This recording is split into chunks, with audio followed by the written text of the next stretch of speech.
good evening, everyone, and good morning to the people who are watching from India. So this section on art, it was actually a later addition to the conference. I was in UK last month, visiting all sculpture parks, and there was actually the earlier version of Indic Academy was we had art not-for-profit called Creative India Academy, where we were encouraging, sponsoring, promoting Indian artists to go to global residency programs and create work. So we have done some good work there. And personally, my journey has always been in art and philosophy, and the intersection of conceptual art, especially. And I call myself an aspiring artist. I did one work in my life, but still I sort of qualified as an aspiring artist. And when I was in the UK and we were discussing, I was immersed in visiting all the sculpture parks in UK.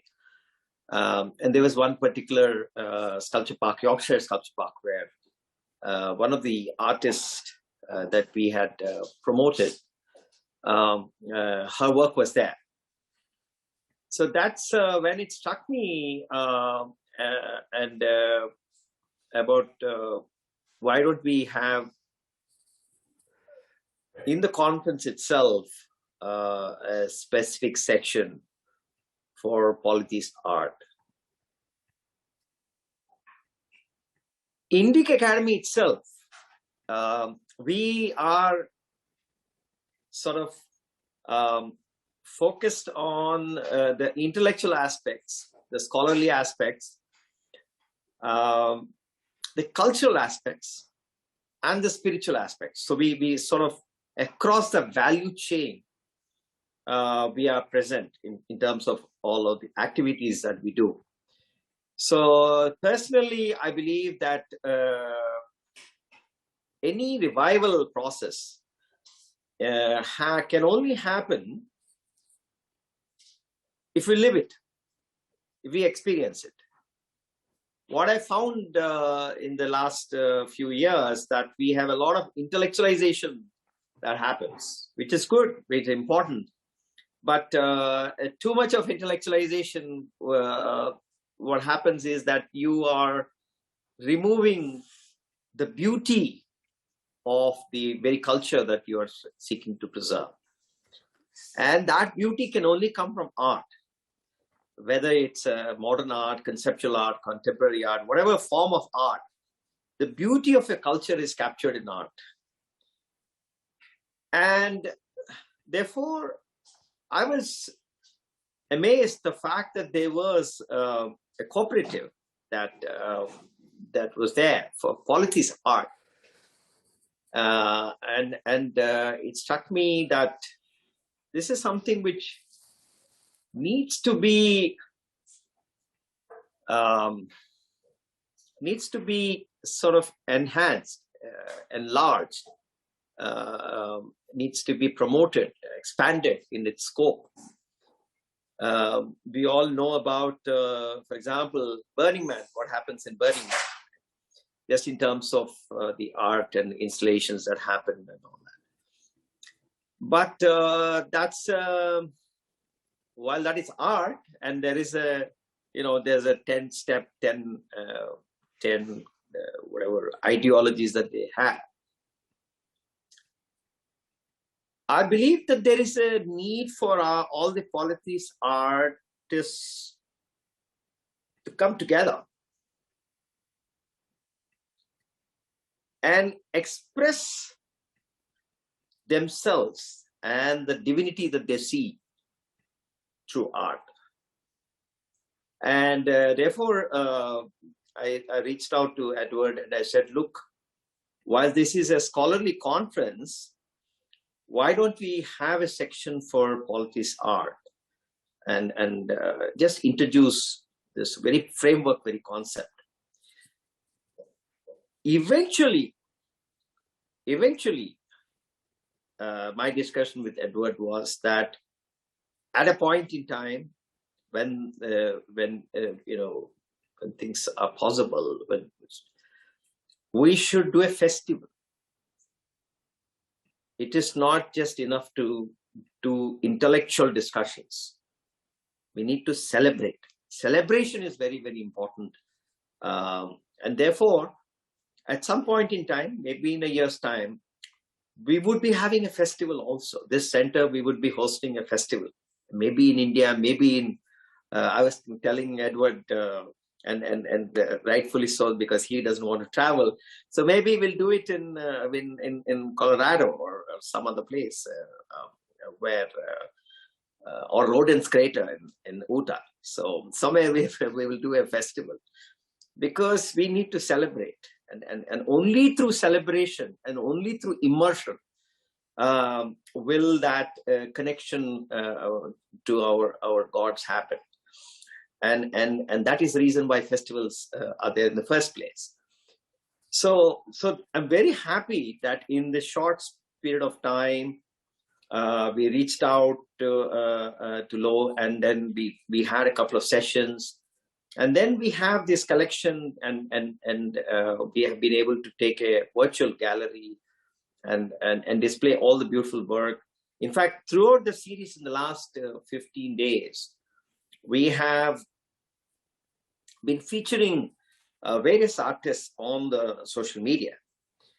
So it's been a very joyful, celebratory kind of a feeling. And not just merely an intellectual exercise, and that is the hope with which personally, my personal proclivity for art and I'm happy has manifested itself in this session. And we have some wonderful panelists, and we have done some wonderful work. So therefore, I very warmly welcome all of you.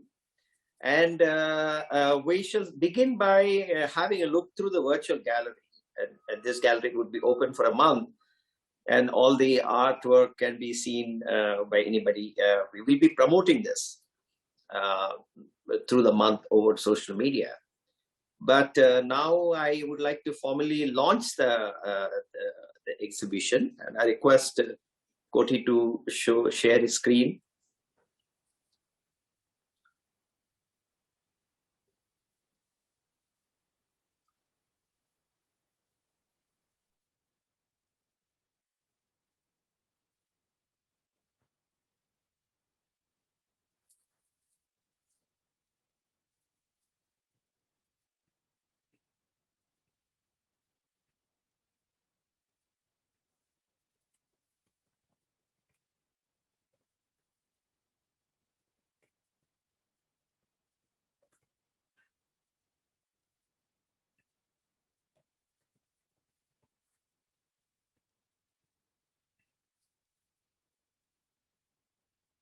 Pitasso, would you like to just, or Lo, would you like to just share thoughts as he quickly, Koti, you can just quickly,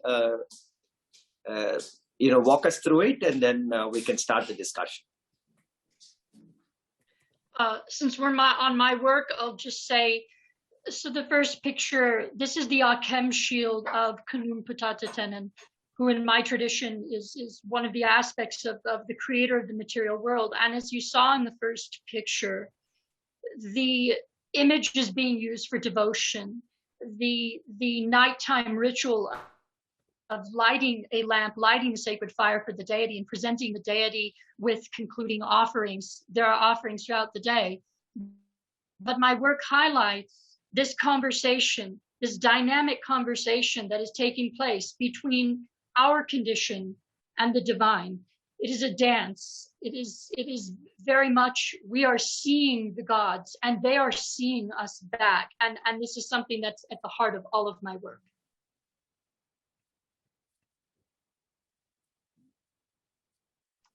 The Lord Zobek Ra. Semi-precious stones and gold are used in my work. I use natural semi-precious pigments, some of which I create myself, platinum, silver, all precious metals and materials which have qualities that the gods are attracted to, and they have magical qualities as well as symbolic qualities, but they are functional because they belong to the earth and they belong to an environment which is considered sacred, and that is the planet we're living on, and the resources of our planet, the sacred stones and these pigments made from sacred stones. So that is why I use these precious materials, because my work is very much part of the earth, part of the environment. It's not separate from it. And this is the Akem shield of Jehudi and the souls of Kamenu. And notice in the background, you'll see the desert. I live in the middle of the desert on the border between Utah and Nevada. And it's very appropriate since I come from a tradition that is desert oriented. My work is accomplished not only in a studio in which materials are being worked, but these images, while they are being birthed, they are taken out into the desert to locations that are holy, pilgrimages made with them, and offerings, rituals and sacred music is performed in which the deities partake of the image and enter the image. So the environment, the desert, the environment is very much part of my work. Again, it's the natural world is divine, and it's very much part of what I do.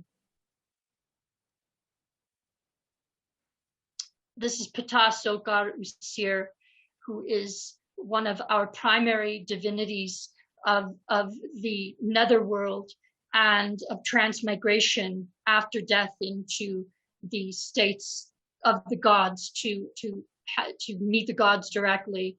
And this is one of his sacred forms that he takes. And again, above him is a precious Australian opal set in obsidian, and all the pigments that you're seeing are lapis lazuli, amethyst, jadeite, turquoise. I use only semi-precious and precious pigments. This is Anpu, Lord of the Sacred Land. People might know him as Anubis. And he is also a deity that guides us from this material state at the time of death into transmigrating the threshold where the gods and the spirits of the dead live. But he's very much present in this life because our relationship with the gods is not just based on material. It is based very much on us transmigrating during life into the realm of the gods.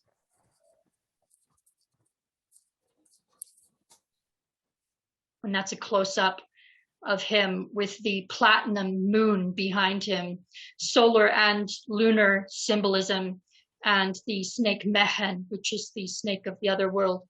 The goddess Hauther, this is mistress of the sky. She embodies the qualities of love, and she's one of the most playful of goddesses that represents, really embodies the joy of being alive, the joy of music and dance, and our sexuality and love, which is very natural to the human condition, and also to the divine condition. And she certainly embodies that, and that's how she responds to us. The goddess inlaid with a Shuddakite stone, which is like turquoise. There's also turquoise from Tibet and Austrian crystals in this work. Aside from the semi-precious stones, the gold is 22 karat yellow gold. And then all of the crystals are by Swarovski. This is Bast the Lightbringer. And she is also a goddess very much of joy, and a goddess who relates to human beings through laughter and very much through music. Music is seen as a divine expression. The harmonies of music are what initiate us and lead us into communion with the divine. Bast is very much that kind of goddess. She's also a protective goddess who controls the forces of chaos that can lead the human condition in a way that's opposite to divine, to a divine relationship. And she very much controls those forces and prevents them from overcoming our awareness. In her crown is this amazing star ruby, which is from India. And all of the semi-precious stones for my work, I'm very careful about my sourcing and very careful about my materials, that I try very hard to get materials, source them in ways that are from sustainable sources, that are also non-threatening to the environment. And that's something very important to me. So it often takes me years to gather together all of these stones for these images.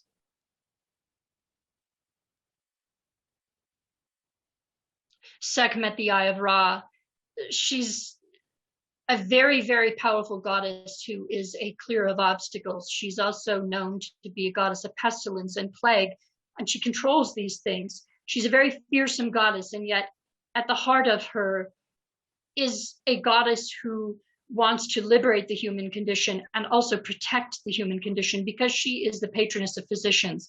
So there is a dichotomy to her.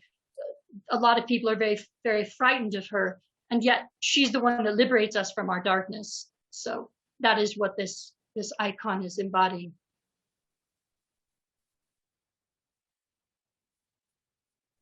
All of my work is the focal point of active cultists. So all of my icons are commissioned by temples that are active and living, that have resident clergy, and they go to homes where they receive daily ritual and feeding and cultists. So these aren't just devotional arts or art to be hung up there. And this is not my work, so I won't comment. I don't think Megan is here, is she? No, Megan she's is. no, don't think so. Just quickly scroll through it. And yeah, perhaps scroll through to get to some of Lannon's work, so that Lannon could speak about his work. Lannon, the artist previously known as Lowe.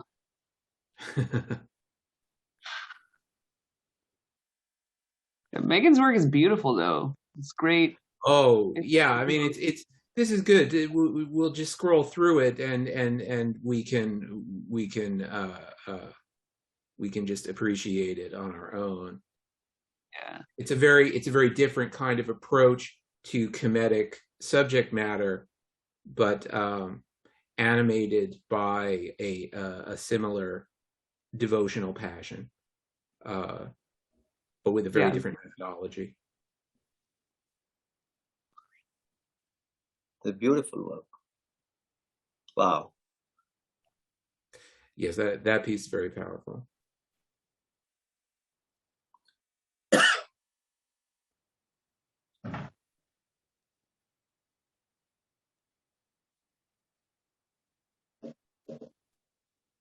This is amazing stuff.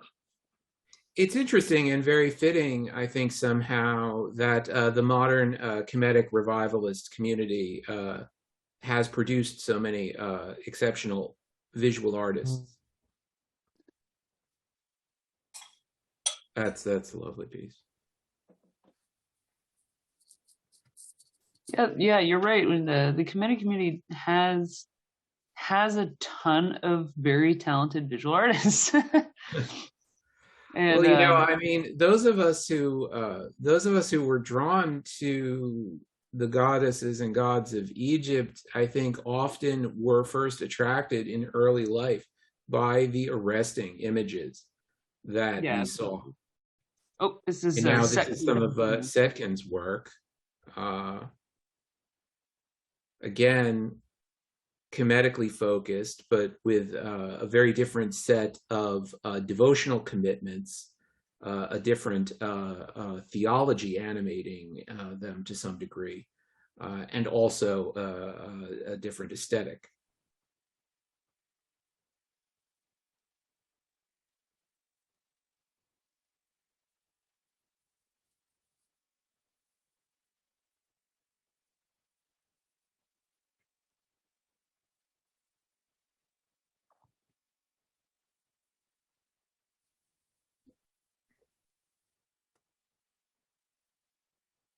Very dynamic. Oh, here we go. Here's some All of my right. stuff. Oh, cool. So, yeah, I'm a painter. I'm an object maker. I'm a cartoonist. Cartoonist is sort of the fancy way of calling myself a graphic novel, comic book, funny book artist. But I take everything I do pretty seriously. And to contrast with the work that Pitasso does, I also do things in devotion to specific spirits, specific places. I do a lot of work with places, as you can see, real places, imagined places, other worlds. Like this one. This one is called Navel of the World, and it is it's casing on wood panel with not gold leaf but metal leaf, and yeah, it's depicting a sacred landscape and a sacred arrangement of sort of symbols in a kind of physical space. And that's my religious path deals a lot with arrangements of things in space, directions, the order of the directions. I'll talk more about this tomorrow, but just how even the gods are made up, the teteo, are conceived of as arrangements of things. It is not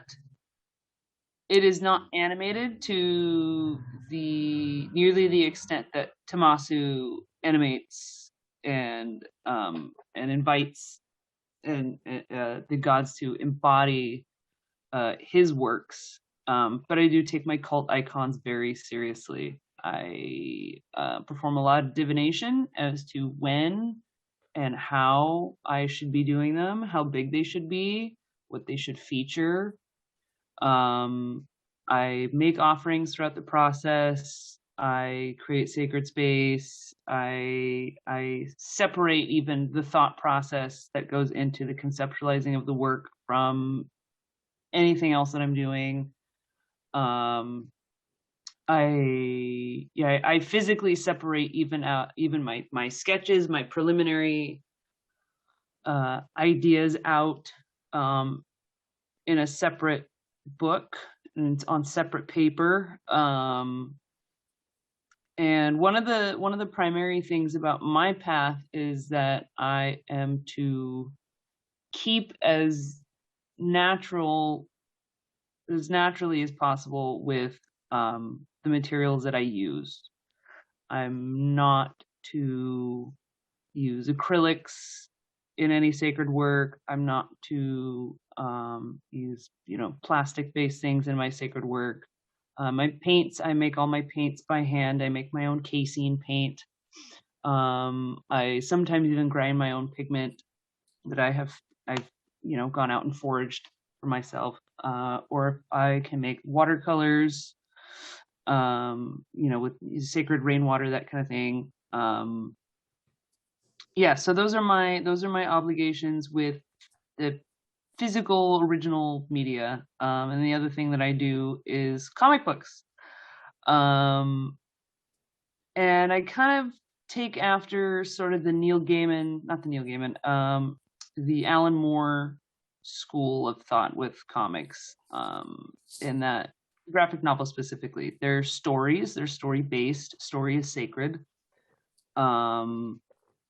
Story can absolutely be a vehicle for messages from the gods.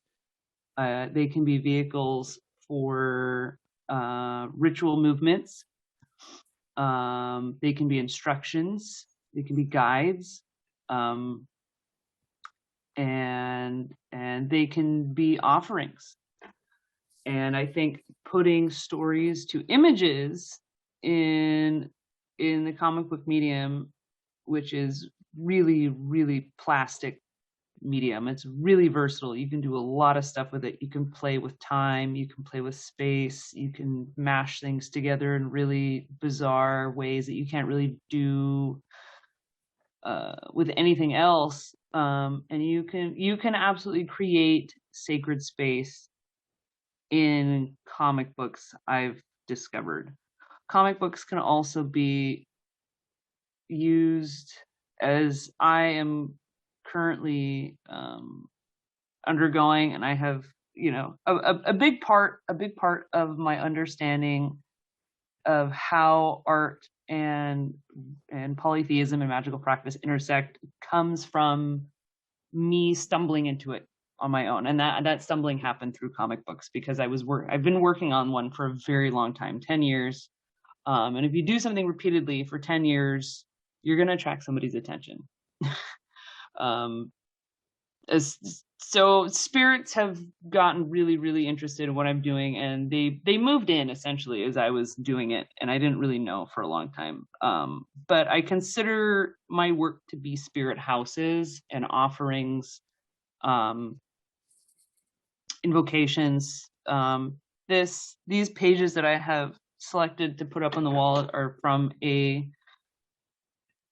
I think it's in the 500s of pages, this scene, so it's very far into the story, but it's sort of the culmination of the main character's initiation into service to a god and the rest of his life, and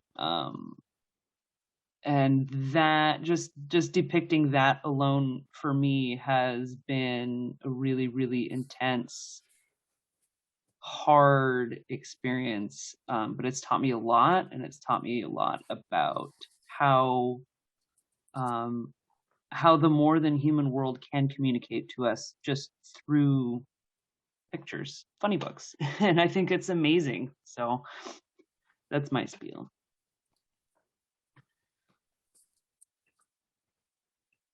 Oh, and this is Atef Wipwawit's work. Who's another one of our artists. Another Kemetic.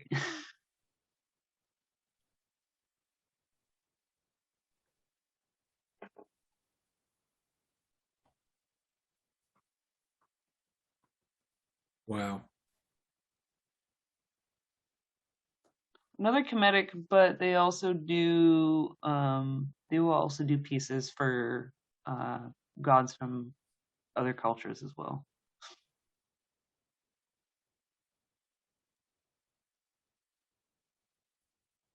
Yes, it's another thing that I've noticed about a lot of Kemetics is that we're not particularly averse to experiencing multiple pantheons and operating between pantheons to some degree.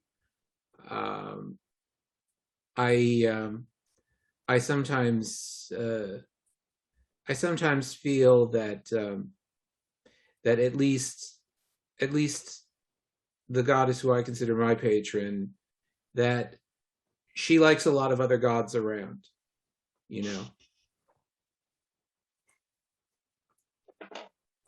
I myself, I agree. All Kemetics that I know also serve in other pantheons, as do myself. I've taken initiations in different traditions, because it felt very natural to me. But all of those relationships were based on the deity giving their consent and indicating that they were welcoming of my service, my attention. I would certainly never do it unless I had that the deity acquiescing and expressing that they wish to do that. But I certainly serve other deities outside of my main Kemetic path. Yes, I mean, one of the themes that we've been stressing throughout this conference is just the revolutionary potential of speaking about the agency of the gods themselves. I think is is something that opens a lot of doors once we even just start speaking in those terms and thinking in those terms. And I know that I've certainly found that people who I've engaged with on a purely intellectual level frequently, and I mean people from outside the polytheist community, it's often what is most striking to them is really just that posture, that the gods have agency, and that we live on those terms. I think that it's easy to overlook just the power of that very basic affirmation. Now, I wanted to particularly mention, and I'm going to plug it here. I wanted to particularly mention Lannon's book. The cover is a little dark. I'm not sure how well it can be seen. Yeah, it is. Yeah. There. Yeah. Well, you see, my hand is covering up the title. I really recommend people to seek out this book and read it. It's available on Amazon. It's, I think, a groundbreaking statement of polytheist aesthetics, and my thoughts were that potentially in our further discussion, and also let me just stress, we're going to be spreading around the link to the exhibition so that everybody out there can peruse these works at their leisure.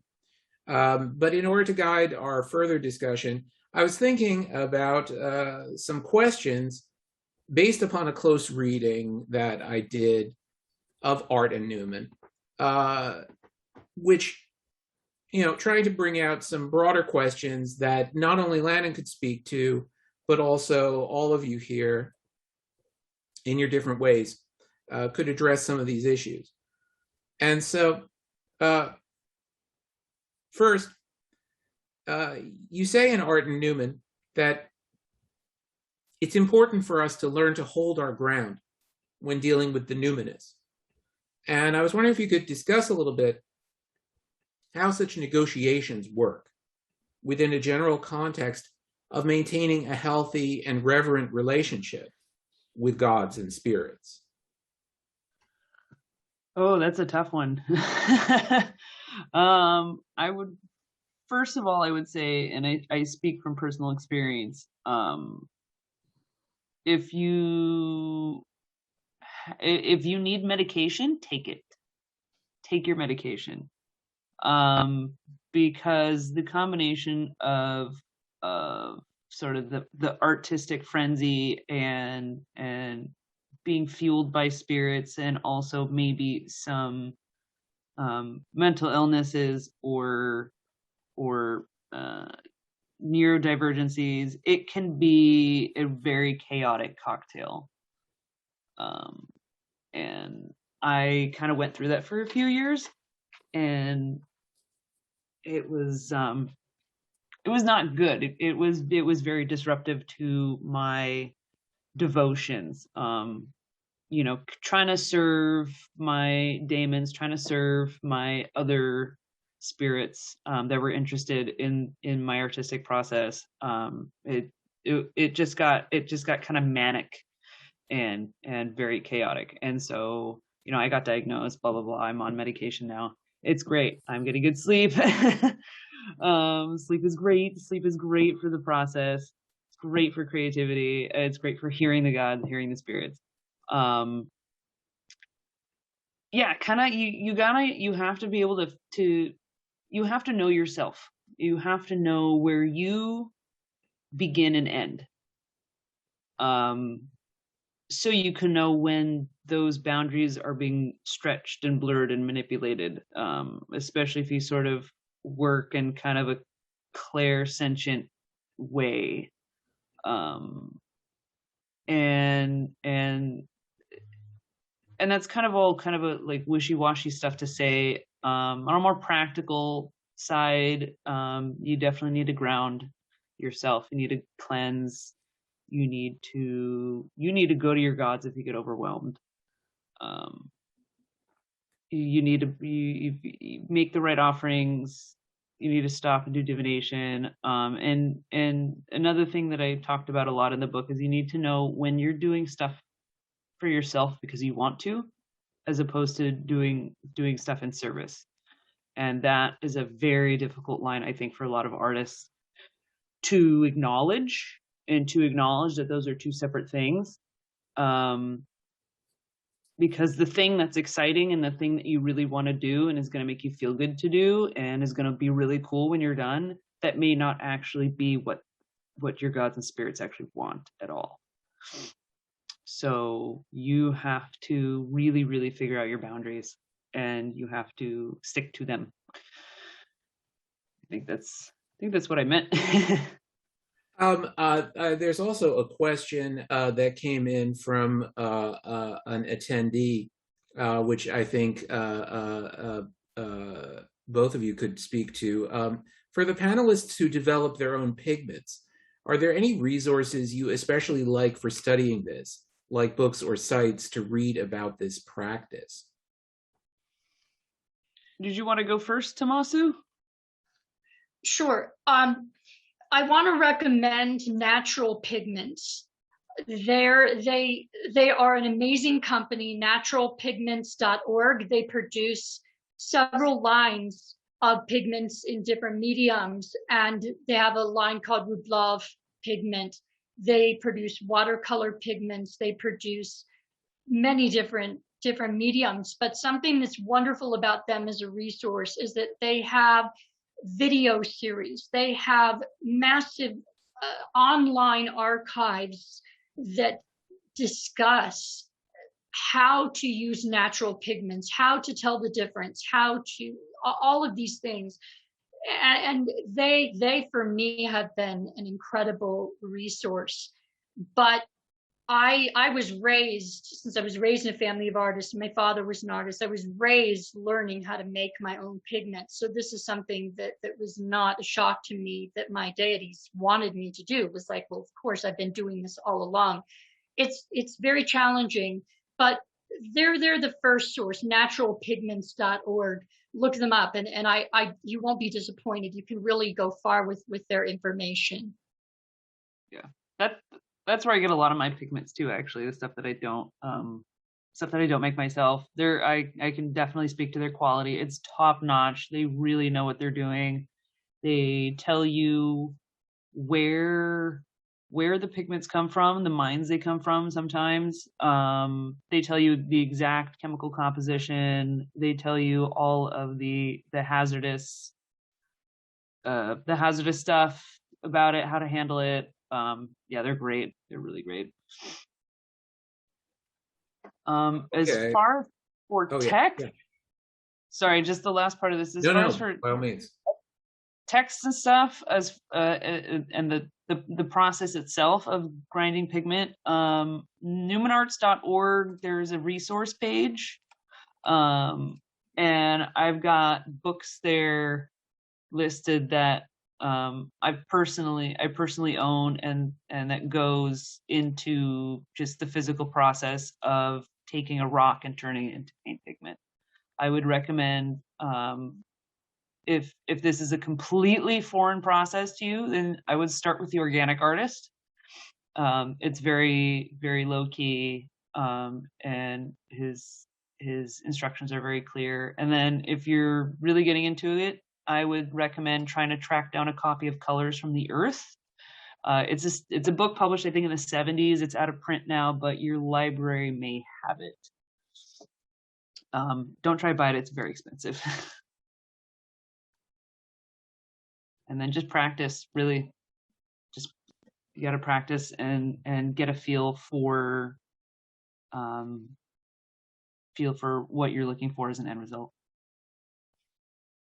And Tommaso? So I wanted to comment about the first portion, the question that you posed, which is awesome. And I also just want to say that Arden Newman is amazing, and a book that I recommend to everyone, but I have recommended it to anyone who wants to understand the process of sacred art, who feels they might be called to do art for their gods and spirits, but wants to find out more. That is the one book that I will recommend to anyone. So Lo's book, thank you so much, Lo, for writing this amazing manual. It's sensational, really. Something that I always tell my students, people who study from me, is boundaries are very important. Know what your expectations are. Know what your limitations are. Be very clear with yourself first before stepping into any kind of sacred space where you're putting it out there to gods and deities. Hey, I'm going to create thus and such for you.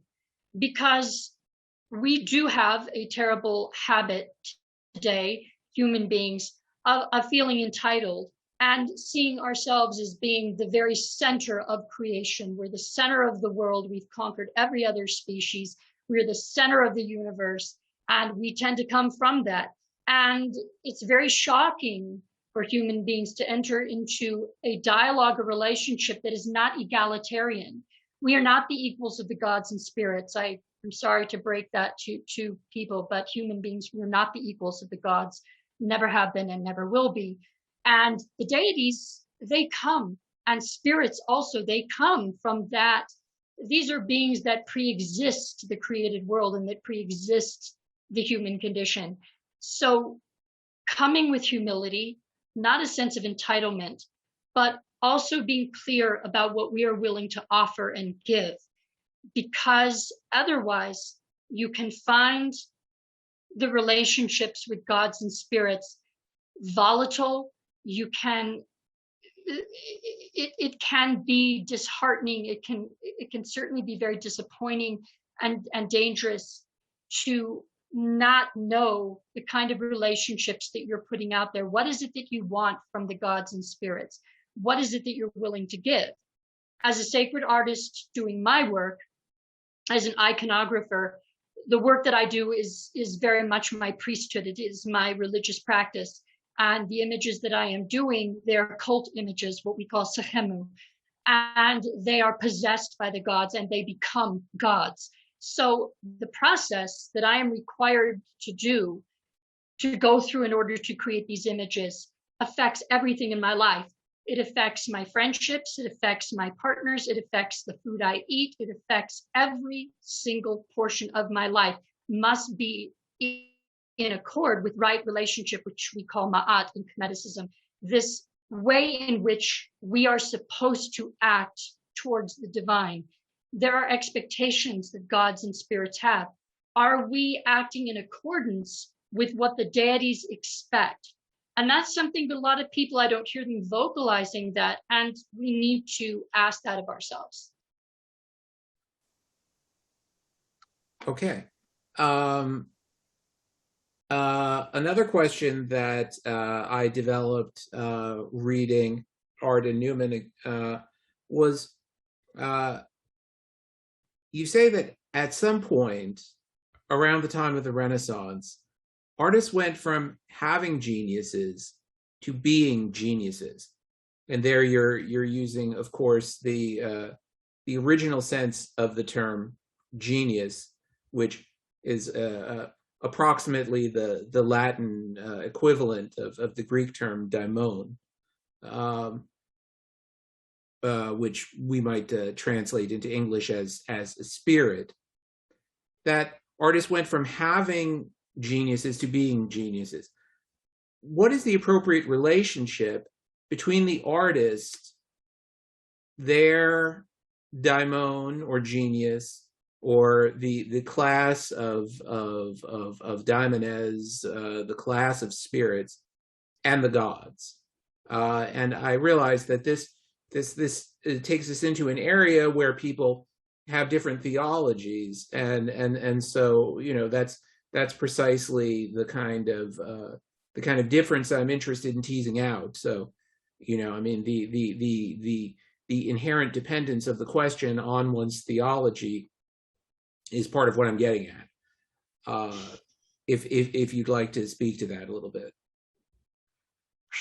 That's a tough multi-pronged question there. Yeah, I will definitely agree that it depends on your cosmology, it depends on your religion, it depends on what kinds of spirits that you interact with by default, what kinds you believe exist.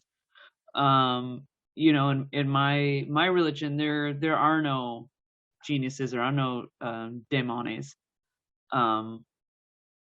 but I have interacted with them, so I've incorporated them. They're there whether I like it or not. They moved into my comic book, and I don't. So for you, they're almost more part of the human condition than they are part of your specific theology. Yeah, I think spirits are part of the local weather, so to speak. Yeah, I think so. Sort of the local notional space, the realm of ideas. Spirits that sort of move into ideas, inhabit them, or you have an idea and one comes along and it animates the idea and gives it oomph. That's just me personally. I've had a lot of personal experiences with mine. I haven't actually spoken to a lot of people that work with them. I've read books mostly by occultists doing operative magic that do ritual for them, but it's interesting. I get the feeling as well that magicians tend to and occultists tend to speak more about the domain of spirits than a lot of at least revivalist polytheists, although I do have the sense that in a lot of the traditions in their more integral form, we do have a very full taxonomy that exists, so to speak, between the gods and ourselves. And I think that some of those intermediary layers of relation that facilitate relation to the gods, but also sometimes have a complex relationship themselves to both that sphere of the gods and our own. In many ways, I feel like that's some of what gets pruned in the process of traditions being sundered, and it's difficult to reconstitute in somewhat similar to the way that we would speak about ecosystems that are disrupted. And you can reintroduce certain of the larger elements, so to speak, of that ecosystem. You can reintroduce, but you can't recreate the fully functioning organism without all of those other things. The mycelial network, for instance, and all of these other supporting beings that support these larger relationships. Even if those taxonomies are still intact, even if we have plenty of evidence on who those spirits are and what they do and how to interact with them, it seems like it's very tempting to sort of collapse the whole taxonomy anyways, among revivalists, and sort of just focus on the big names. Like I could point to all the polytheists that are not animist, are that claim that they not claim, they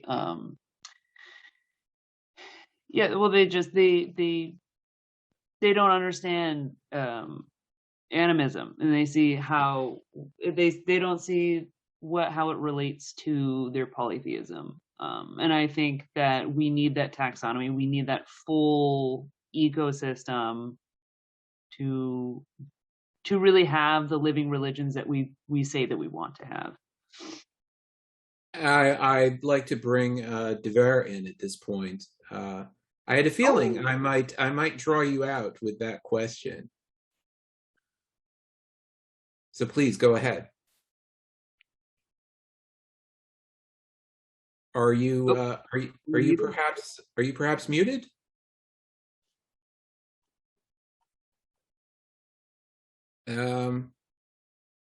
No, she's not muted. She's just fine. David, you can go ahead. She might have just stepped out. The hand up might have been and she might have just stepped out, so we can carry on. We can move on.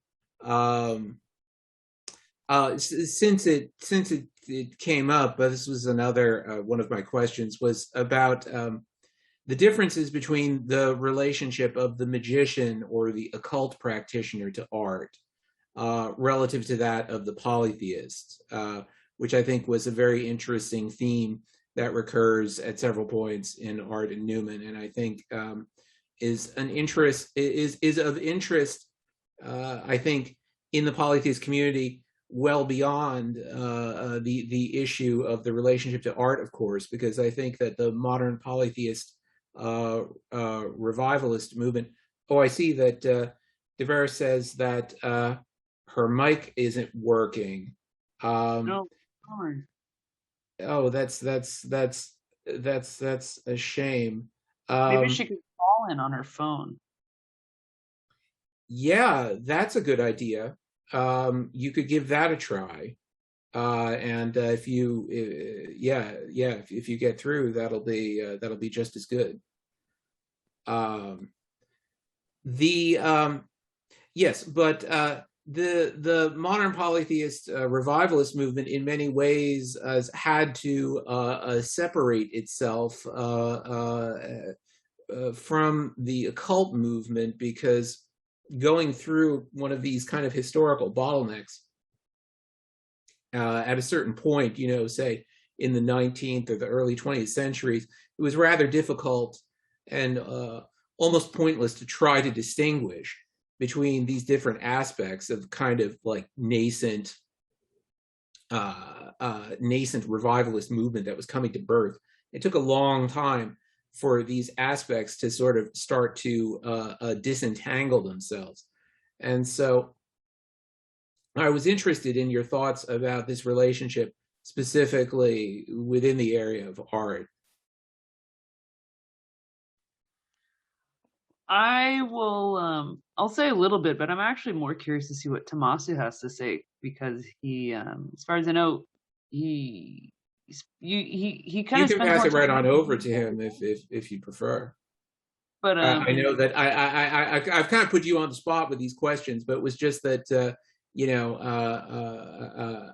I had so many thoughts reading the book, and it seemed to be a convenient way to sort of organize my thoughts about the topic in general. No. Yeah, I think why don't we? But I'll just say this. I'll say that I think occultists have a lot more room than we do. They can have a lot more fun than us. Say that. They can go make art with the devil at the crossroads, and that's not necessarily what we're here to do. Yeah. Tommaso? Oh, okay. So what I see is the big difference is this, and that is that occultists generally, and many magicians, images are a means of accessing, representing beings and concepts that they're accessing. The images themselves represent something abstract and represent the process of a magical accomplishment, and there are beings that exist on the other side. The image is not the thing that it represents. The image is a symbol. Now step in from my perspective as a Kemetic iconographer. Cult images, as understood in African and Near Eastern traditions, and this very much exists in Sanatana Dharma or Hinduism in terms of murtis, which is something I've studied my entire life and have experience with as a Sanatani myself, a practitioner of Hinduism, that in these systems, there are specific images that through ritual processes become activated by the consciousness, an aspect of the consciousness of the deity. The images cease to be inanimate. They cease to be material and symbolic. They are merged with the essence of the being that they represent, and the being actually enters the image and vivifies it and makes it alive and awake. So, and this is what I do. My images are not symbols. They're not decorations. They're not even inspirational art. They don't serve any of those purposes. They are houses for the deities to come into our world. And this is something that time and again, I find that people have a hard time understanding. And Hindus, of course, I mean, they love my work and they know right away what I'm talking about, because their culture is 6,000 years or more than that of having murtis, having images in which the devas and devis, the gods and goddesses, enter the image and vivify it. They are resident in the temple. That's what I do. Occultists and magicians, there's a separation between the images and the things the images represent. And oftentimes in the works of polytheistic systems, there is no separation. The image is the thing that it represents.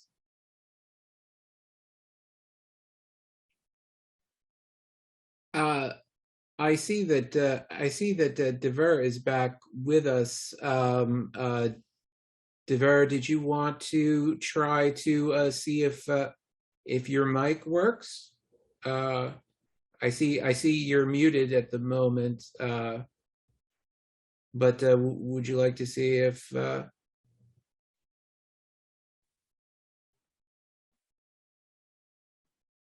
Yeah, can we hear you? All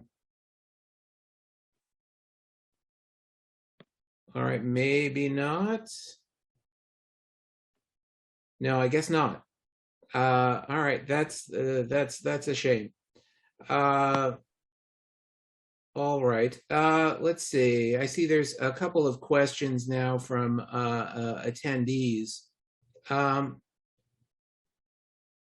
attendee speaking to the question of these taxonomies of infra divine beings, let's say. Given so many of these taxonomies are collapsed, do you find yourselves less called to illustrate these smaller elements?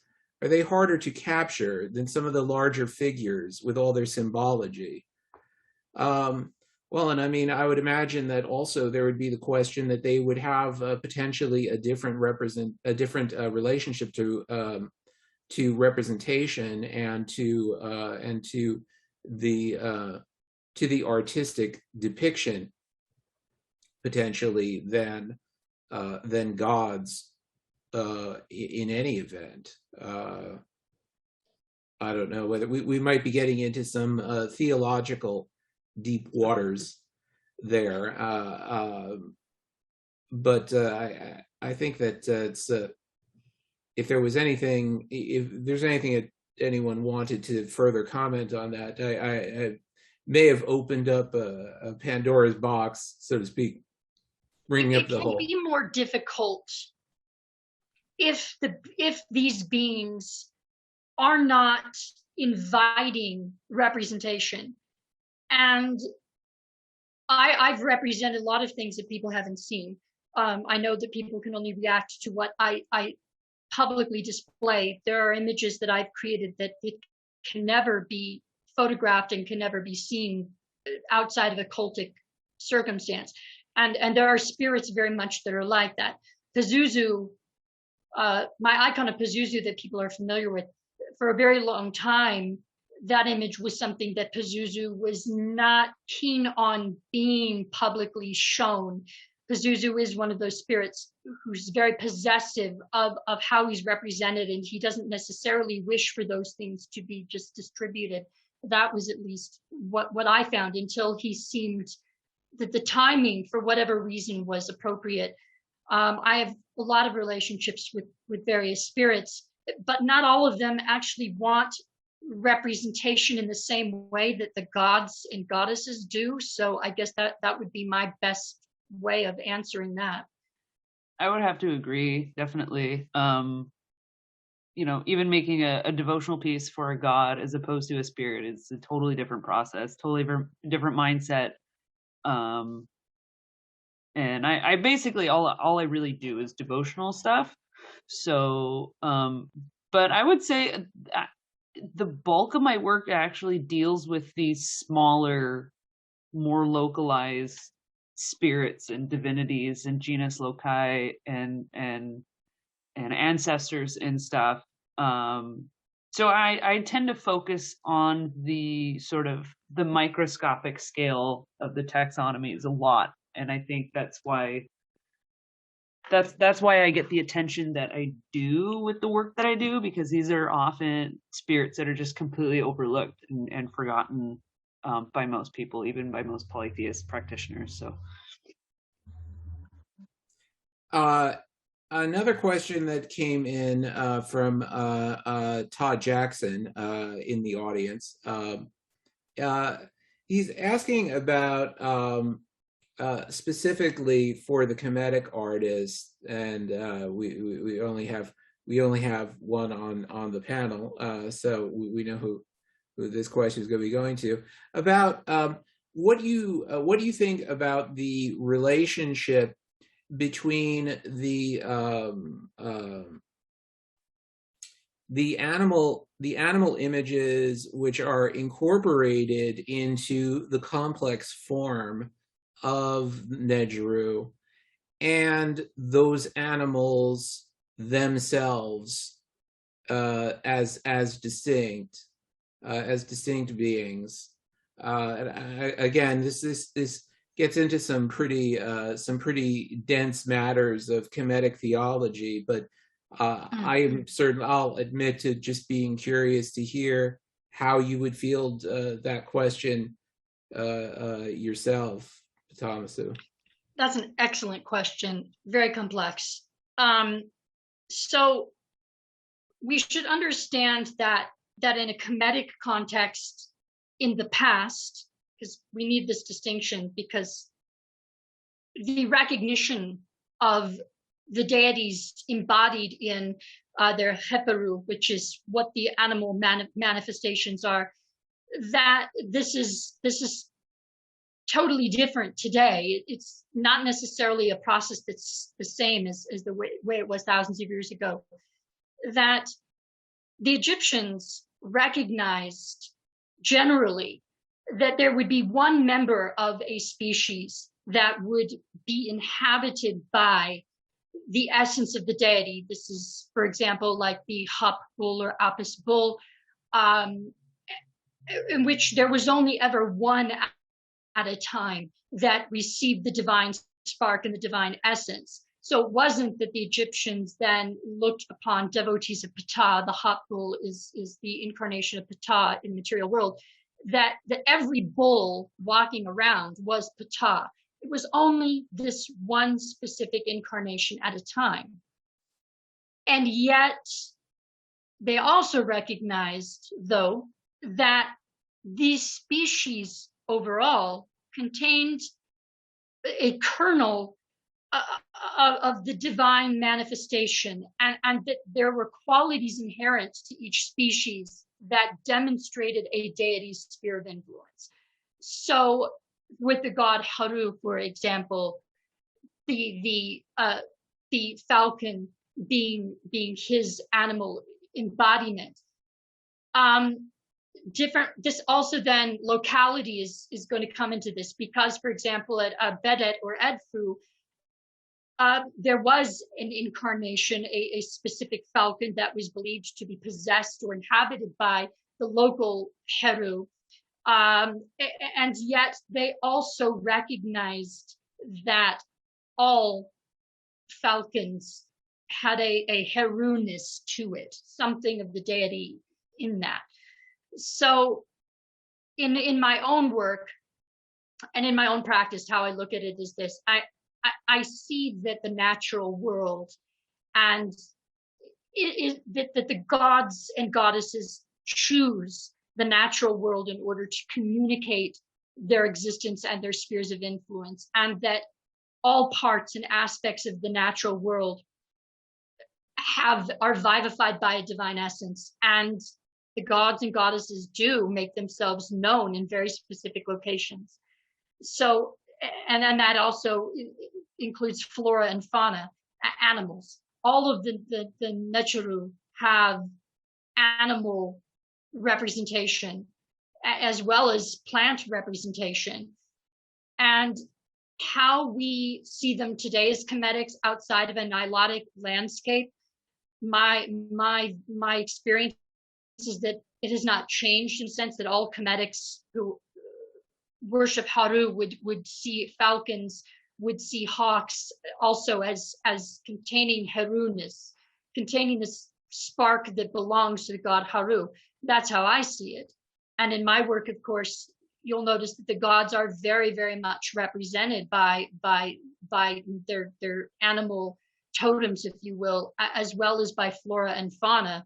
So I guess that would be I hope I've answered the question. I don't know if I have, but that's. No, I think that's exactly the sort of answer that I would have given myself, thinking about these questions. And you mentioned the term totemism, and one thing that I've been thinking a lot about recently, because of the course that I've been teaching, Introduction to Polytheism, because it's sort of a global survey course of living and revived polytheist traditions. We go right around the world, and of course, one encounters in many traditions what has been termed by anthropologists since the 19th century totemism. And it's a very interesting question, because of course it as anthropologists posited the term, it gets embroiled in evolutionist notions about the idea that this is some kind of a gradual stage toward the worship of deities who are implicitly anthropomorphic, because that's supposed to be more advanced, more developed in some fashion. And of course, Egyptian theology thoroughly subverts this kind of perspective, because you have this very carefully structured relationship, a triangular relationship, let's say, between humans and gods and certain animals, and this kind of complex theological articulation of the environment that helps to map the domain of the Negeru.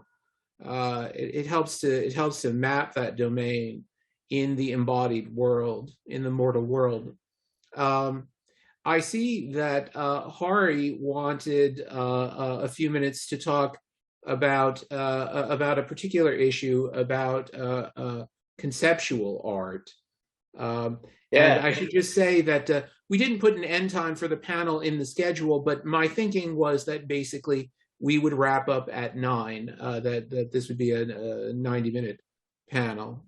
So Thank you. Thank you very much. I'm trying to talk to all of you artists as a aspiring artist.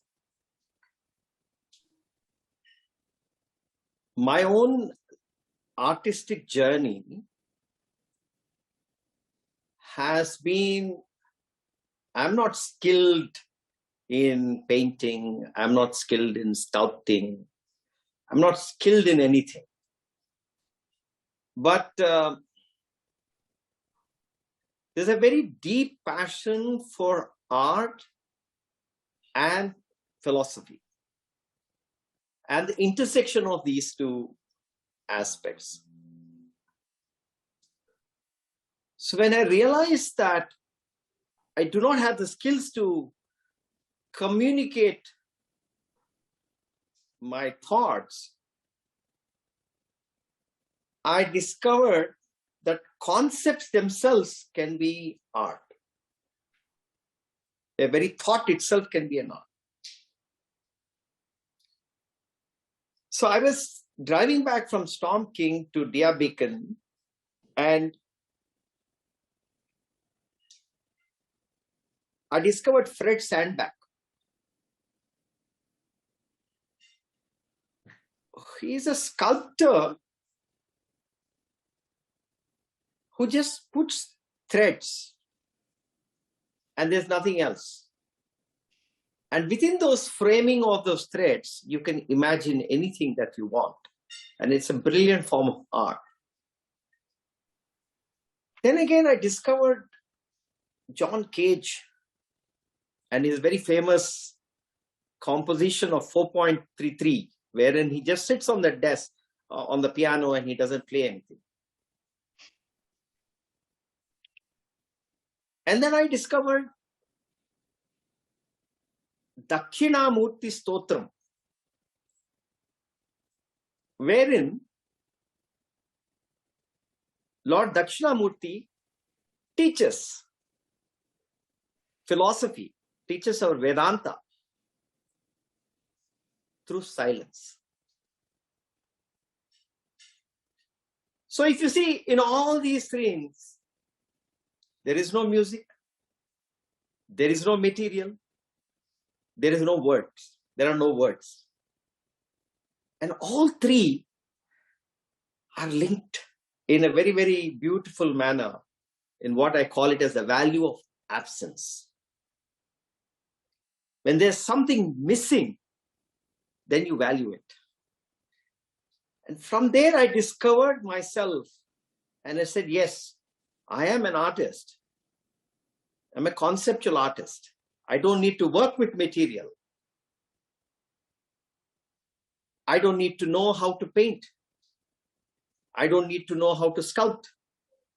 But the thoughts that I get, the very thoughts that are creative ideas that I get, that is my art.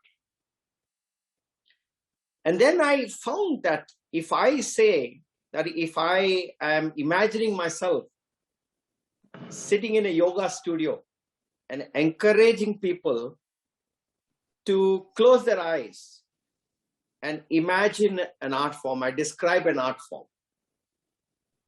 The beautiful paintings that we saw of Pitasso and Lowe, supposing I describe them, and I close my eyes, the people sitting in the studio close their eyes. They aren't doing a savasana. And that description is from me, and that travels to the people who are in the studio, who are lying in savasana, and they're listening to me, and they imagine that. So I imagine that kind of a framework wherein, as a conceptual artist, I'm able to describe art. And there's no material. It's just a thought. I'm describing a thought. I'm visually describing. The extent of description is mine. And they're listening. What they're listening is theirs. And between us, there's a connection. And that art is created. this is my practice. And over a period of time, I have been thinking, coming up through Indica, various concepts, various frameworks, logic, and, like Bach's music. If you all listen to Bach, and if you listen to that, the very famous book of Gödel, Escher, and Bach, and if you look at Escher's paintings, for example, and Gödel's algorithm, mathematics, and Bach's music, the precision, the logic of that art is extraordinary. So there's no fuzziness, there's very precision. That precision gives you that artistic joy. So it's sort of that there's a conceptual framework and there's a logic. This is my personal journey.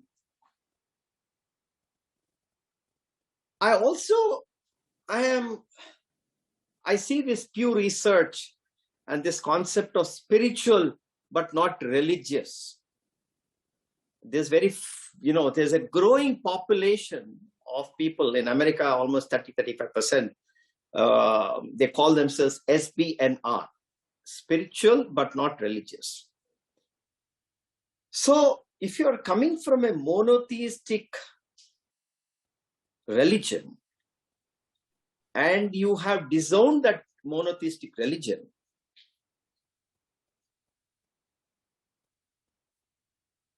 you do not know what to do, but you meditate and you call yourself spiritual, but then you say, I'm not religious. And the reason you say, obviously, because a monotheistic concept or a construct does not satisfy you, because innately you're a polytheistic person.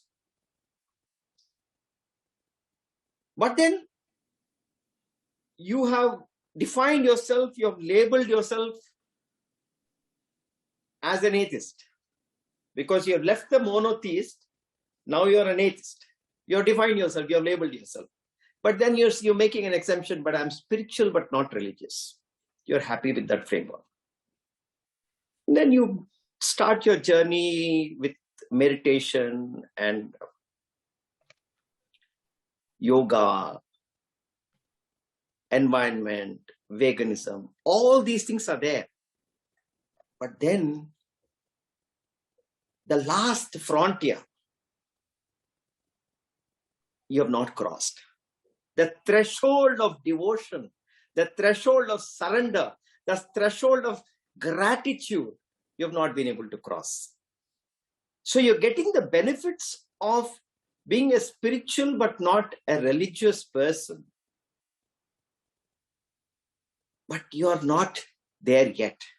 You have a calm mind. Then you do a little bit of philosophy or Stoic philosophy or something like that. But the final immersion that comes only with a surrender, with a sense of devotion, with a sense of gratitude is not there. So you're operating at a 80% human enjoyment, aesthetic experience. You're not able to immerse yourself. So you realize that there's something pricking within you. And my talk is, and my concept is only targeted at the SBNR, not the polytheists who are already devoted. So from a monotheist to an atheist, and then you still are not reaching that particular final frontier. So how do you convert yourself into a theist? Your intellect will not permit you. Your intellectually and your ego will say no. Your logic will say no. But then you like it when you surrender to something, when you express gratitude, you understand it, you experience that. And so how can you do it? So how does an atheist convert himself into a theist or a polytheist? Is the conceptual work that I want to present as an art. And that's why I want to present it in this session. This journey between a monotheism, atheism, theism to polytheism. How do you journey? How does the SBNR journey? That's the issue. So you realize the importance of gratitude. You realize the importance of surrender, because you're already saying I'm spiritual. So spiritual means at least you realize that there's something else larger than you. So therefore you appreciate that. I want to propose a conceptual framework for all the SBNRs around the world. First and foremost, understand that without devotion, without gratitude, without surrender, the final frontier is not crossed. No amount of mindfulness, no amount of meditations will not help you. They will only sharpen your mind. They will only help you concentrate better. But unless you learn to cross this, your ego will not be subsumed. You will still be at an intellectual level. So if you realize that simple fact that you need to surrender, you need to express gratitude. If you realize that, then what next? You have accepted that. What next? What do you do? Do I go to India? Do I go to Thailand? Or do I go to any indigenous tradition? Again, your intellect is preventing you. The intellect is preventing you from going to anyone and surrendering, because only surrender, you know that surrender can give you the final, cross the final frontier, but then you don't know what to do. So this conceptual framework in an artistic way that I propose to you is to create your own icons. Create your own gods as an intermediary step before you discover the beautiful gods that are there all around us. I want to call this as penta-polytheism, fivefold polytheism. I am inspired by the Gita. I'm inspired by the Panchamahayajna. And I want to use that framework of Panchamahayajna and call it for the SBNRs and say that call yourself as penta-polytheists. And create your own icons. Start with Pitri Yajna, your ancestors. Go and get a DNA test done. Discover ancestry.com. If you go, intellectually you can go to ancestry.com, you do your DNA, discover all your ancestors. Start with your parents, start with your grandparents, great-grandparents, go all the way up. Get images. Create a montage. This is the art form that I'm talking about. A photo montage of all your ancestors you create. And say, I respect my ancestors. I pray to my ancestors. I express my gratitude towards my ancestors. This is the Pitru Mahayajna. Similarly, you can talk about Rishi Yajna. Rishi Yajna is nothing but Brahma Yajna or Rishi Yajna. It is nothing but respect your knowledge. Intellectually, you can select Einstein to begin with. You can select Socrates. You can select any of the intellectual heroes that you have studied in your career and create photographs of them and create a montage before you discover a Saraswati or before you discover any other goddess of knowledge around the world in all our polytheist traditions. Before you get there, discover your own, you create your own icons and create a montage. As an artist, you create a montage. Then you come to Manushya Yajna. There is again a beautiful thing. There are so many icons. You have Gandhi, you have Martin Luther King, you have so many icons who have served the nation, served the country, served the people. Create a photo montage of all of them. That is polytheism, right? You don't need to select one person. You select a montage. A montage is a beautiful thing of multiple photographs where you can see all the photographs, but in one form, right? Aneka rupa. Then you can do Bhuta Yajna, which is the other animals and the natural beings around us.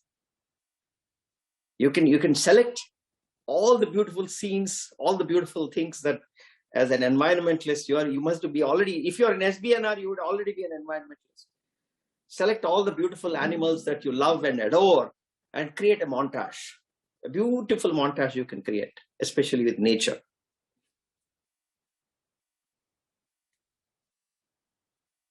And then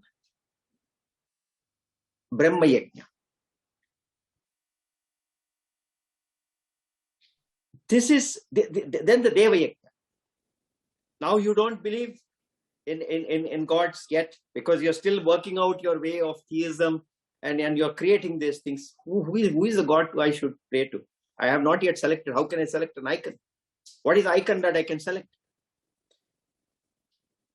I suggest to you,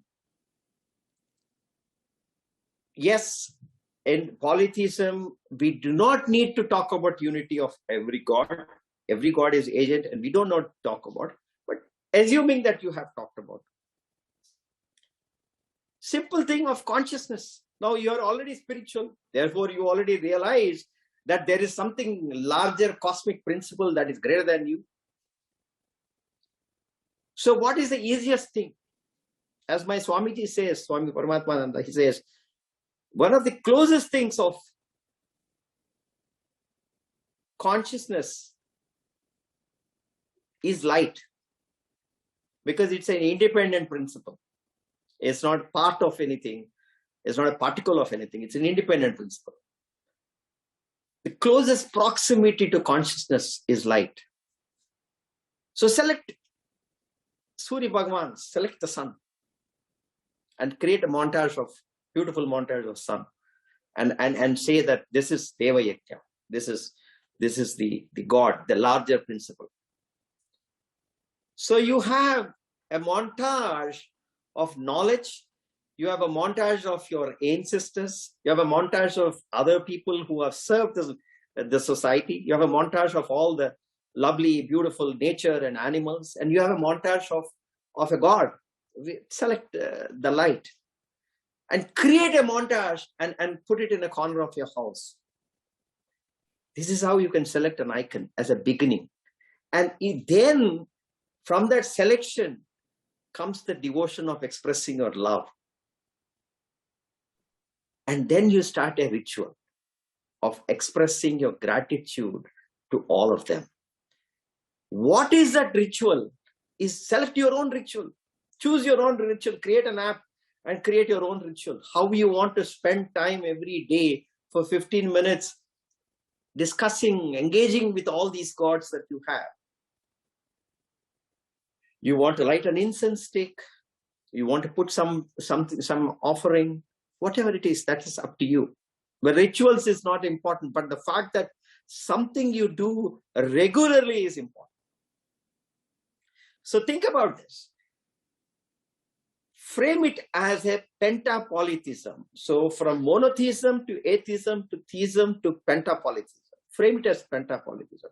Select your own icons. Select your own icons.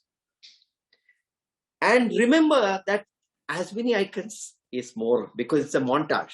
It's a conceptually, it's a montage of multiple photographs, multiple images, multiple icons.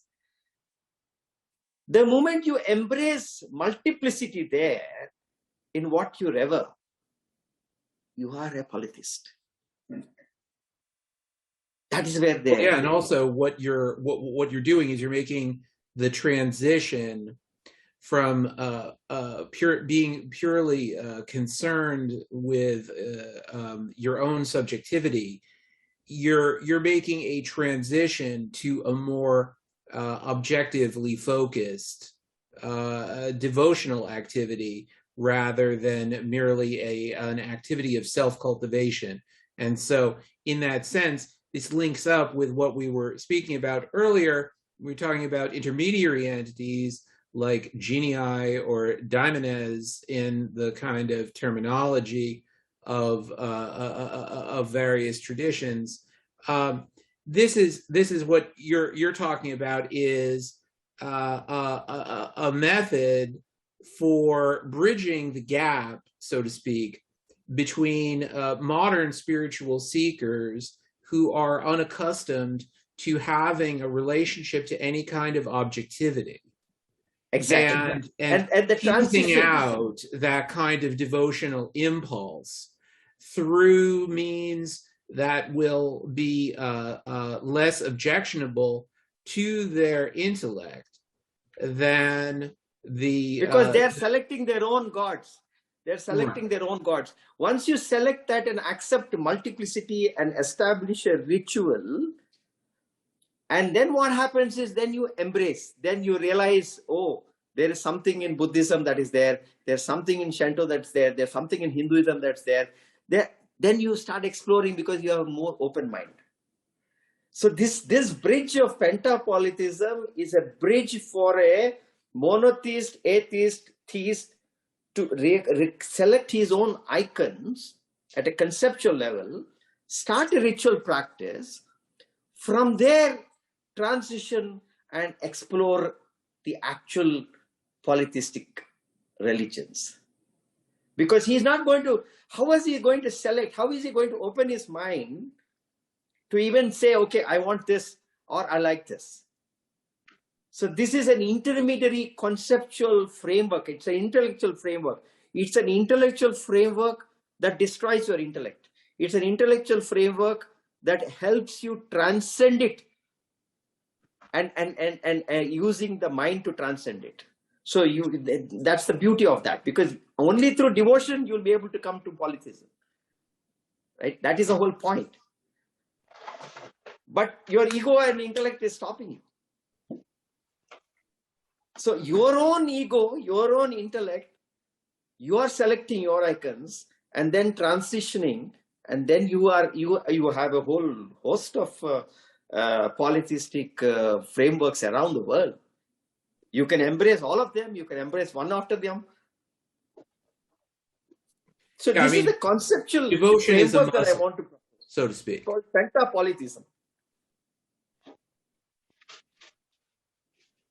Yeah, I mean, I think that a lot of work needs to be done in terms of for people who do not experience a powerful pull from a particular deity or toward a particular tradition, but who are involved in these kinds of so-called spiritual but not religious activities of self-cultivation, ways of building the devotional muscle, so to speak, and of cultivating a devotional attitude, and the idea being that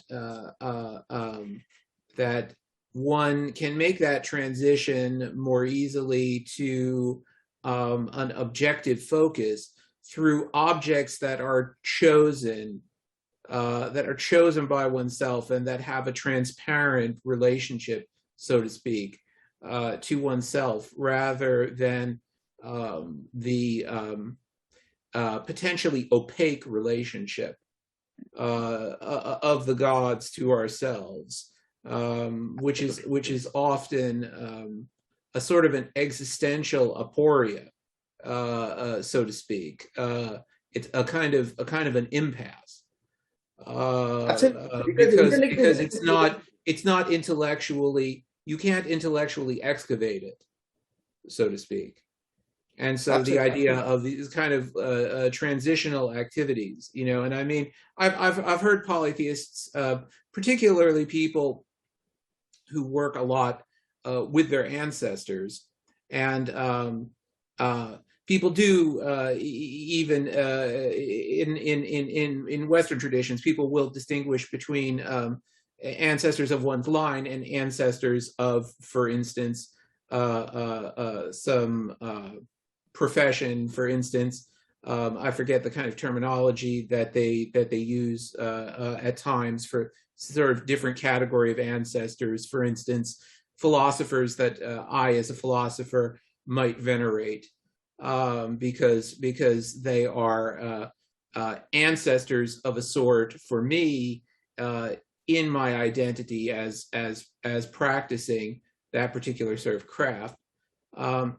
People will talk about, in particular, about ancestor veneration in these two categories as transitional toward deity veneration, and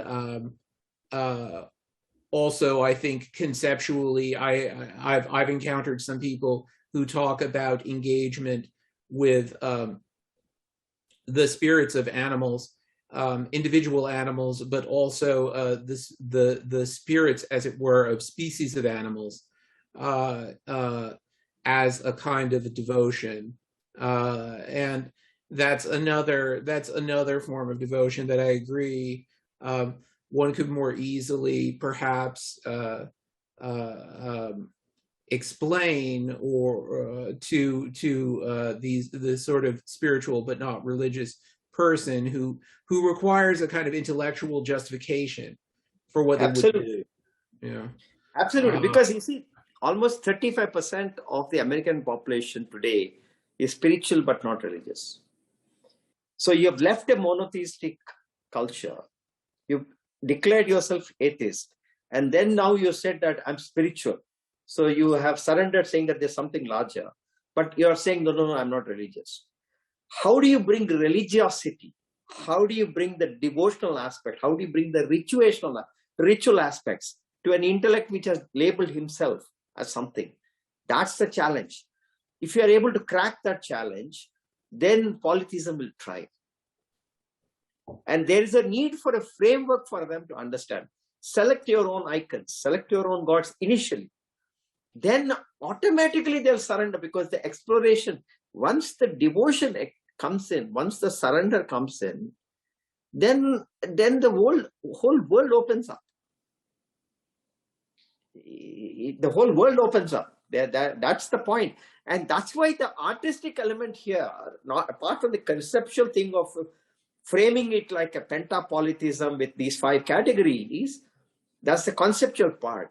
The artistic material part, which they can only do it on their own, is the montage. Because a montage is multi. You see? That's the artistic part in terms of a material art. So create your own montage for every category. And then you have a concept which satisfies your intellect. Then you have a montage which you can express your devotion to. To that montage, you can keep adding the actual polytheist gods around traditions, from around the traditions, eventually, as you discover them at your own pace.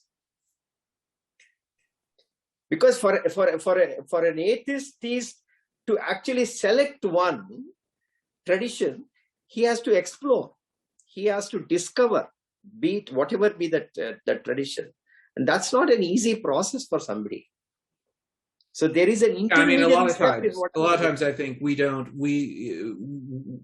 who are active in the community, we were self-directed.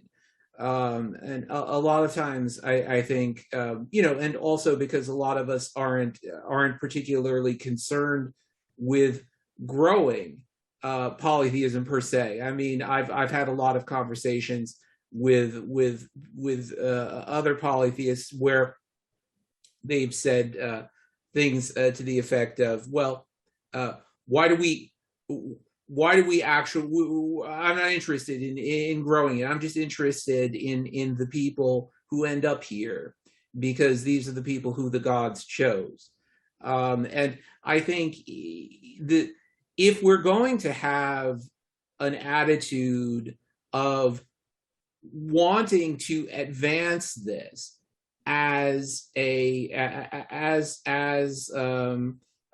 orientation of identity, as Thrax was speaking of earlier today, if we want to actually move the needle, so to speak, within a society and have it be have more people drifting toward this pole of the compass in terms of their theistic identification, their theistic orientation, then we do indeed need to think about these kinds of transitional tactics. I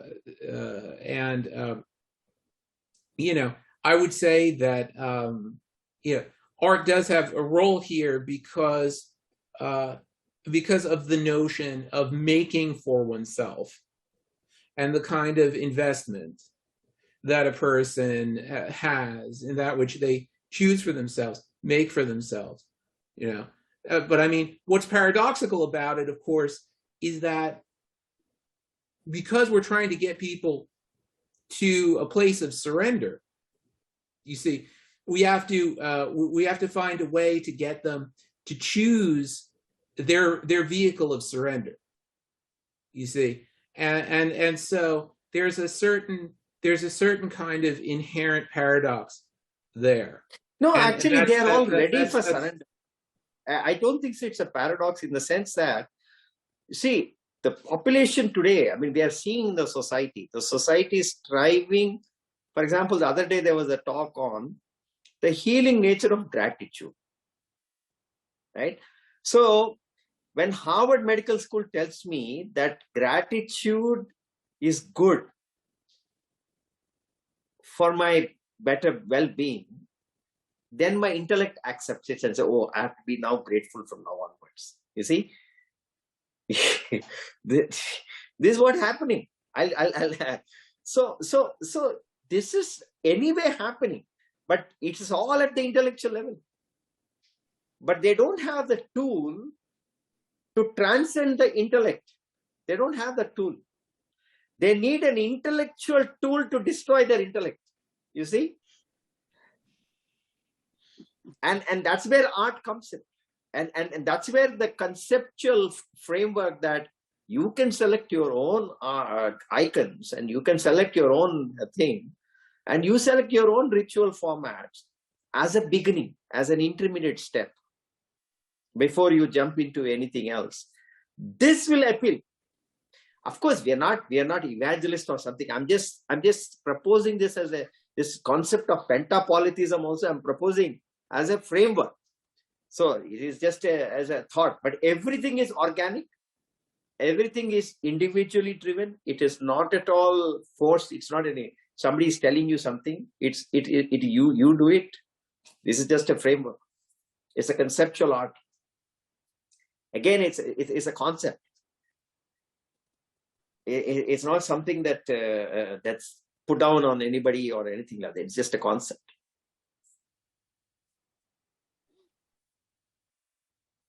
Yeah, so I just wanted to share that because for me, conceptual art is my art, and thought is my art, and material aspect of it. I as a framework, I'm just saying that a montage is the way that individually they can create their own montages of any particular category. So it's up to them in a material way. But that is, I thought I should share my artistic expression of a pentapolytheism, so to speak, a fivefold polytheism in five categories. It's very interesting, and I think it's a very interesting intervention with the concept of conceptual art, and I think that one of the kind of questions, and we'll kind of just sort of close with these remarks, because we're coming up on the 2 hour time. The concept of what is art has undergone a lot of change over the last more than a century. And really the entire arc of modernism. This is something that I think any polytheist art movement as a broader tendency has to come to terms somehow with this kind of broadened conception of what art is, because polytheist art by its nature is going to tend to seek grounds in the primal traditions that people are drawing upon, because they're part of the package, so to speak, with the gods that they worship. They're going to be drawn to that, and they're going to be perhaps drawn to certain moments within the modernist project, like surrealism, for instance, that operate as a kind of an opening, a kind of a psychical opening, without predetermining the contents, so to speak, of what comes through that door, just opening it and what comes through. But the other moments of modernism, in particular the more conceptual moments, the moments that have really broadened out and thrown into question, I guess you would say, the entire concept of what is art, have to be addressed as well. And I think that it's almost part of the project of theodicy, which is it's a strange idea to bring up in this connection, but it's kind of the problem of figuring out what was the providential or the divine point of these stages of culture that we went through over the course of the modern era, and what we make of them. Is our attitude just one of rejectionism, or is our attitude one of making something uniquely our own out of that whole process of questioning and formalism and all of this series of stages that modernism presents itself as? I don't think that we can arrive at an answer to that now, but I mean, if anyone had any particular thoughts about the role of art that breaks out, let's say, of the model of working with materials in the kind of way that we've been speaking of, which in some ways is profoundly traditional, and deliberately so, a profoundly traditional relationship to materiality. What about the formalist moment in modern art and the conceptualist moment in modern art? Does anyone have thoughts on that subject? I see that Stephanus has some thoughts, but I want to know. I want to hear first from the artists. Well, my first thought about that is that I think I almost want to say conceptual art and art that sort of disengages from the material, to not necessarily be an art of ideas, but to maybe be the medium being people.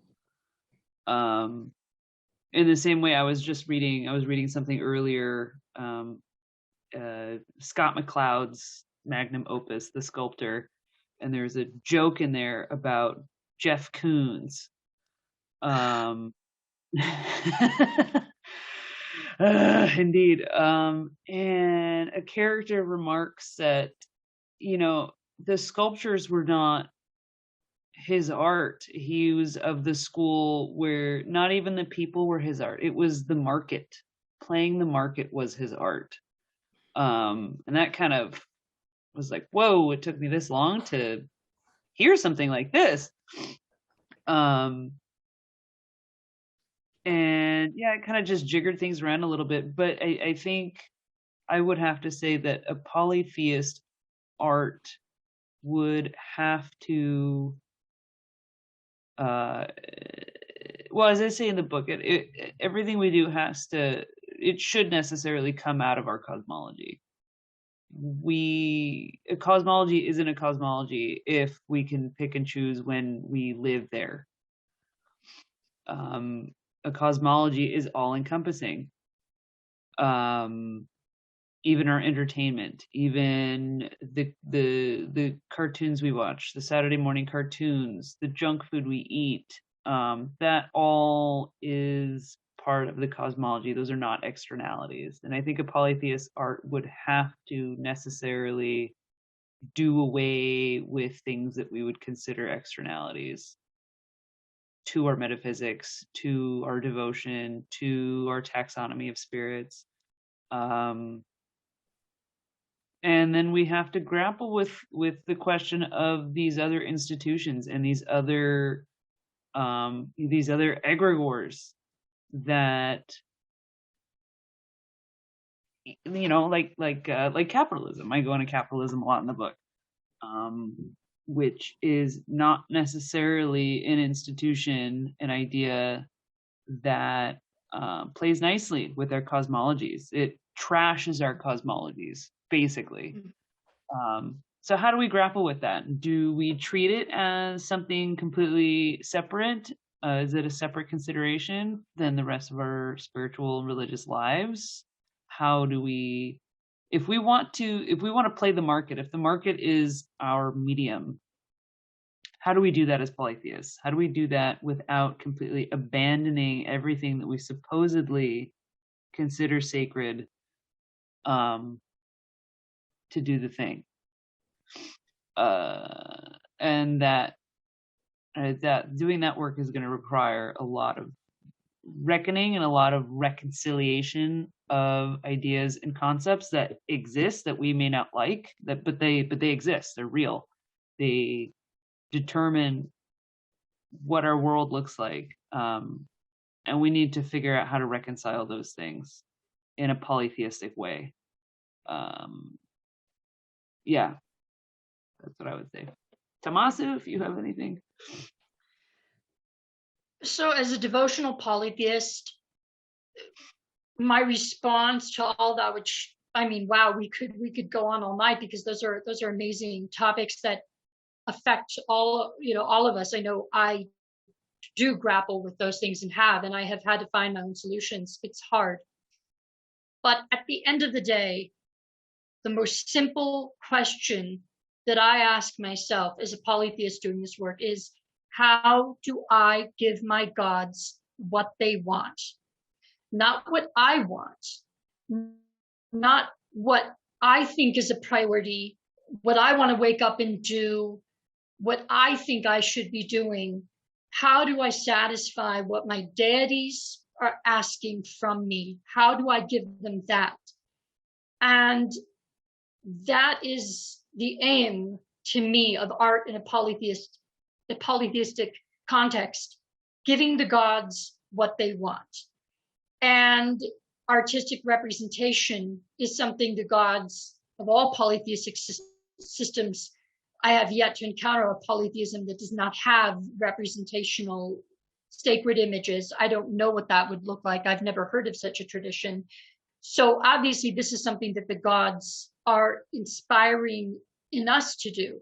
And so as far as capitalism and money and these things, which are painful questions to ask, I've had to say to myself, what tools am I using? How am I using them in the ways that satisfy establishing right relationship with my gods? So everything that I do is about satisfying that need to create right relationship between me and the gods that I'm serving. How is my service pure? Is it what the gods want? Is it satisfying what they determine is moral and just? Not just what I think is moral and just, because our human aspirations certainly are not always just, and they're certainly not always moral. They can be selfish and ego-driven and completely about self-interest and self-elevation. So I have to ask myself those questions, that question, and maybe this is something on an individual level that people have to ask first themselves before we can then. I don't think we can solve it as a community for everyone, because we're following different gods, we're following different pantheons, and what Lo's deities and spirits are asking him to accomplish may be different aims and than my deities and different standards. So I think we have to answer this as individuals and know what we're doing and why are we doing art? Why? What is the point? We have to really answer that for ourselves and then look outward, I guess. Well, yeah, what were you going to say? I was going to say, I'm reminded of something that I tweeted a long time ago that I want to bring up real quick, in that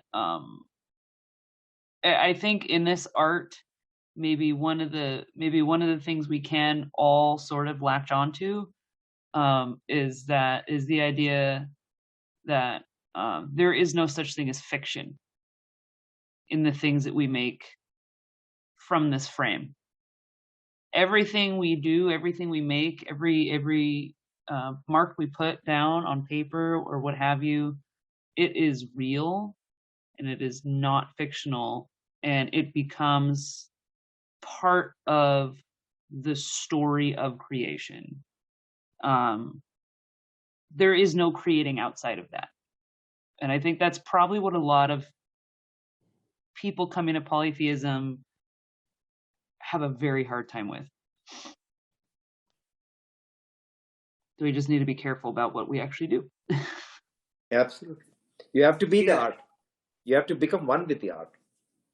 So there is no separate creation. You are the creator and you are the creator. You are the creation and you are the creator. So I think with that, that's a good point at which to close. It's been a long and a productive day, and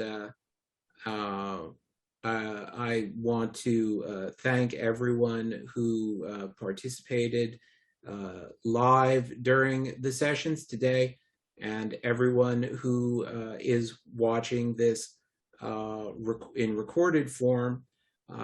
Thank you for your participation, for bringing yourself, lending yourself to this event, lending yourself to the consideration of the issues that we're bringing to the table. And I hope that you will join us for our second day of programming tomorrow, which begins at 11 a.m. Eastern time, the time zone in which I'm in, 8:30 p.m. In India, and the second panel, which will be at 7 p.m. my time, at a very inconvenient hour in Indian time. However, I hope that you in different time zones will participate in that asynchronously through the recorded session. And so with that, I will just close out for tonight. And thank you all again. Thank you. Thank you, Lo. Thank you so much. Thank you, Pitasso. Bye.